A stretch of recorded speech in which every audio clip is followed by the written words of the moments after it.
বন্ধু আমার গরিব, তাই দিনে পরে স্যান্ডেল, রাতে মারে হ্যান্ডেল, ঠিক আছে? কেন দিদি? তোমার বন্ধু গরিব বলে তাই তোমার বন্ধুর সাথে রাত্রে হ্যান্ডেল মারো? কথা ঠিক আছে?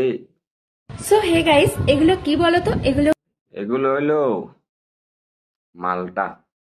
এরপরে বলো তো এগুলো কি? হচ্ছে আমার লেবু। দেখো কত বড় বড় আর কত সুন্দর গোল, তাই না?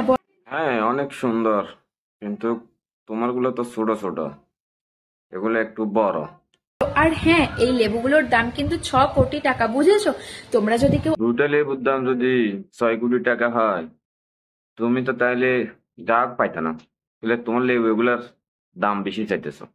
একটু কম সম হইলে গ্রাহক পাইতে অবশ্যই। এরপরে কি একটু বলো। আমার লেবু খেতে চাও, তাহলে আমাকে কমেন্ট বক্সে কমেন্ট করো। Bye bye guys, bye. সব ভাইরা জলদি জলদি করে কমেন্ট করো যে কনে কনে এই মালটা গুলা খাইবে।